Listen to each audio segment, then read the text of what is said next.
Hai. Berjumpa lagi dengan Dante di sini, dan pada kesempatan kali ini kita akan membahas mengenai future value.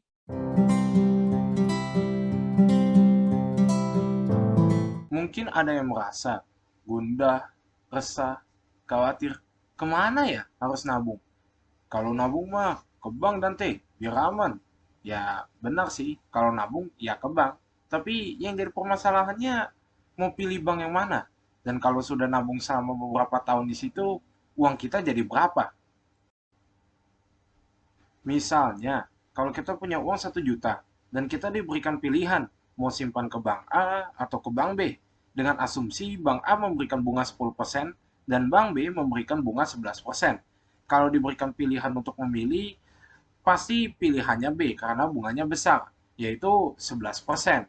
Nah, jawaban tersebut udah menjawab masalah kita yang pertama, yaitu nabungnya kemana. Nah, tapi kira-kira kalau sudah 10 tahun, jumlah uang yang kita miliki ada berapa ya? Waduh Dante, kalau ditanya 2 tahun, masih muda untuk menghitungnya. Tapi kalau udah 10 tahun mah, susah Dante ngitungnya. Kepanjangan. Nah, itulah fungsi dari future value, yaitu untuk membantu kita menghitung ada berapa bunga yang kita miliki di masa yang akan datang. Oke deh, biar tidak makin bingung bagaimana cara menghitung menggunakan future value, yuk kita langsung masuk ke perhitungannya. Oke, kita masuk ke dalam perhitungannya. Nah, pertama-tama sebelum kita menghitung, kita juga harus tahu dong rumusnya si future value itu apa sih? Nah, rumus dari future value itu adalah C, kita kalikan buka kurung 1 tambah R tutup kurung, terus kita pangkatin sama N. Nah, habis itu C itu apa sih? R itu apa sih? N itu juga apa gitu? Nah, C itu adalah jumlah uang yang kita miliki. Dan R itu adalah bunganya atau persentase dari bunganya. Terus N itu adalah lama periode. Nah, berikutnya itu contoh soalnya nih. Nah, uang yang kita miliki itu misalkan ada 10 juta. Terus uang yang kita miliki itu ada 10 juta. Terus bunga dari bank A itu 10%. Bunga dari bank B itu ada 11%. Nah, kita itu nabung selama 10 tahun. Nah, berapa ya? Kira-kira pas misalkan udah habis 10 tahun gitu. Jadi uang kita jadi ada berapa gitu. Nah, kita di sini kita tulis FV atau future value. Terus kita pindahin dulu rumusnya. P habis itu di bawah sini kita tulis 10 juta kita kalikan dengan buka kurung 1 ditambah 0,10 tutup kurung pangkat 10. Nah, mungkin ada yang bertanya-tanya gitu. Ini kok yang bunganya itu kan 10% ya? Kok jadi 0,10? Nah, 0,10 itu dapatnya dari 10% ini kan istilahnya itu adalah dalam bentuk persentase. Nah, kita ubah jadi desimal. Nah, cara ubah dari si persentase ini 10% jadi desimal itu gimana sih? Nah, si 10% ini kan itu artinya 10/100. Nah, 10/100 kan kalau misalkan kita bagi 10 dibagi 100, itu jadinya 0,10 atau 0,1. Nah, kita udah dapat nih kayak begini nih. Nah, terus tinggal kita hitung untuk mencari jawabannya itu berapa gitu.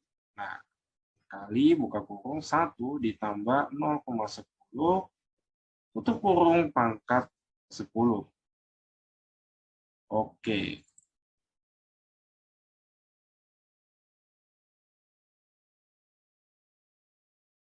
Nah, nantinya uang yang kita miliki itu ada sekitar 25.937.424. Ini kalau buat yang bank A.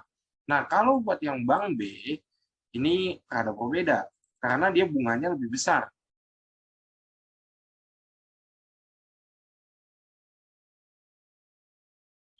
Oke, karena bunganya lebih besar, jadi yang di bawah sini itu bukan 1 ditambah 0,10, tapi 0,11. Perhitungannya masih sama dengan tadi, terus habis itu sama dengan kita 10 juta Kita kalikan buka kurung 1 ditambah 0,11 tutup kurung kita pangkatin sama 10. Nah, jadinya lebih gede kan tuh hasilnya kan? Berarti benar tuh pilihan kita itu yang bank B. Nah, terus habis 10 tahun, kita akan punya uang itu sebesar 28.394.209,86 perak. Nah, jadi kalau misalkan kita nabung di bank A, nanti hasil uang kita itu akhirnya adalah 25 juta. Sedangkan kalau kita nabung di bank B, itu hasilnya bakalan 28.994.209,80 perak. Berarti 86 rupiah. Nah, berarti bank yang kita pilih adalah bank yang B. Oke. Oke, sekian teman-teman. Jadi begitu tuh cara kita memakai rumus dari future value. Nah, sebenarnya fungsi dari future value itu bukan cuma kayak kita ngitung kayak berapa uang kita sih. Itu pada akhir dari periode yang bersangkutan, uang kita tuh ada berapa gitu. Untuk tabungan doang, tetapi future value ini juga bisa kita gunakan buat investasi dan juga buat yang lain-lain. Sekian dan terima kasih. Jangan lupa untuk di-subscribe, share, komen. Dan sampai jumpa lagi di video berikutnya. Bye-bye.